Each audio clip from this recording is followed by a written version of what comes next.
Warm welcome to all. आज हम एक नया टॉपिक डिस्कस करने जा रहे हैं हमारे chapter income from house property में, और ये है there are two types of houses in income from house property. दो भागों में विभाजित कर रखा है घरों को इनकम फ्रॉम हाउस प्रॉपर्टी की कैलकुलेशन पर्पस के लिए। Firstly what we are having, let out house, किराए पर उठा हुआ घर। सेकंड, सेल्फ ऑक्यूपाइड हाउस, जिसमें हम निवास करते हैं। Let out house and self occupied house, इन दोनों का बाइफर्केशन समझना इसलिए भी जरूरी है। इनकम का कैलकुलेशन डिपेंड करता है कि घर लेट आउट रहा या सेल्फ ऑक्यूपाइड।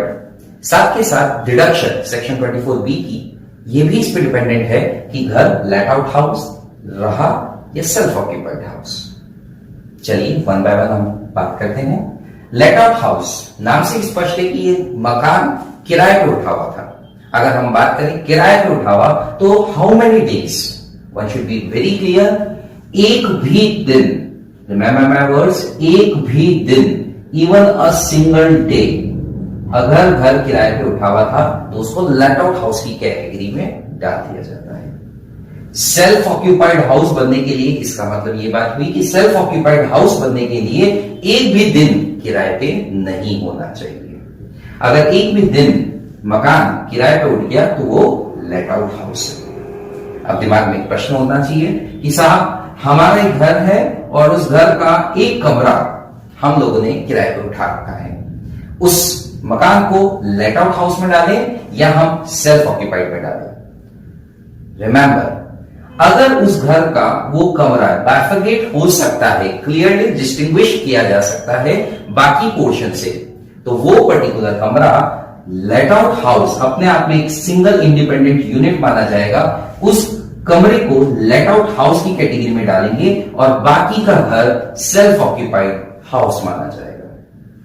इसकी बजाय मान लेते हैं कि घर के अंदर हमने पेइंग गेस्ट को रखा और पीजी, उस पेइंग गेस्ट आता है हमारे घर में और वो कहीं भी कभी भी किसी भी कोने के अंदर रह लेता है।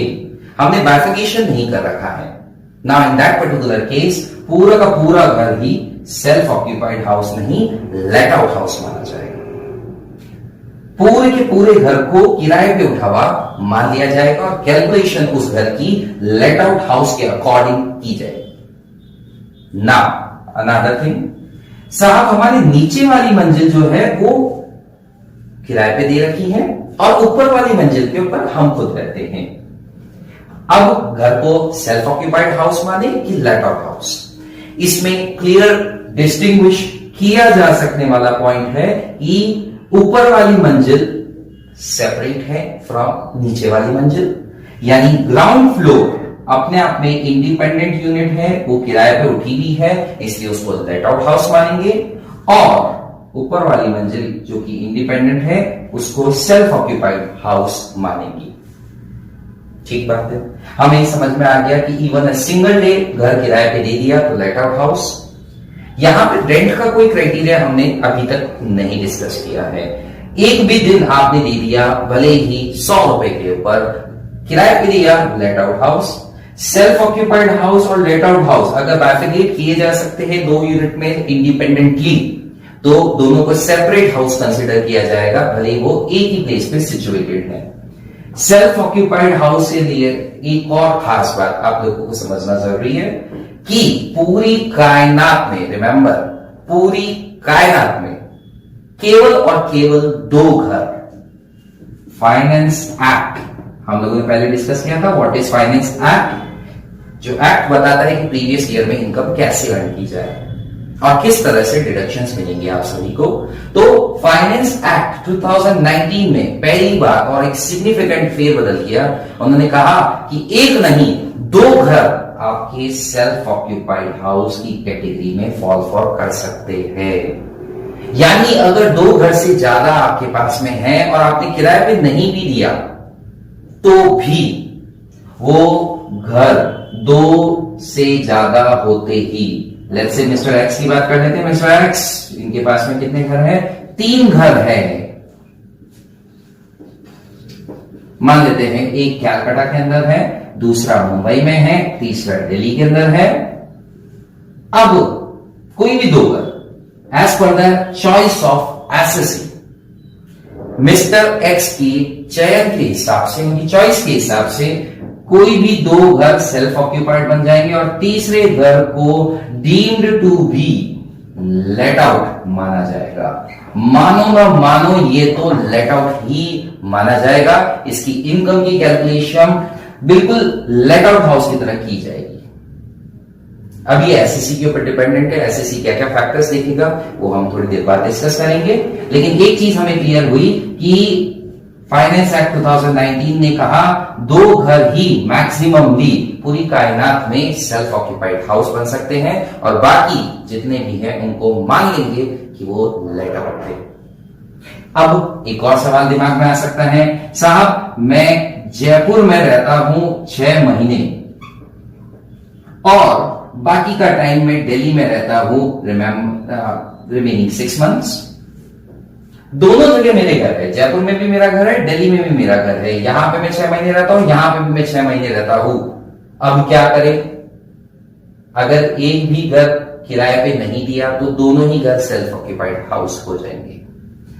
किंतु मैंने 6 महीने तो मैं खुद रहता हूं और 6 महीने जो है वो लेट आउट कर दिया तो सेल्फ ऑक्यूपाइड हाउस तो कभी माना ही नहीं जाएगा। वो घर हमेशा यानी पूरे साल भर के लिए as a let out house property treat किया जाएगा। ठीक बात है। तो अगर आप एक दिन भी, पहले भी मैंने आपको क्लियर किया, एक दिन भी किराए पे दे दिया, भले ही आप बाकी के पोर्शन में या बाकी के टाइम में आप रहते हो उस घर में, वो घर पूरा का पूरा क्या बन जाएगा साहब? लेट आउट हाउस बन जाएगा। ठीक है।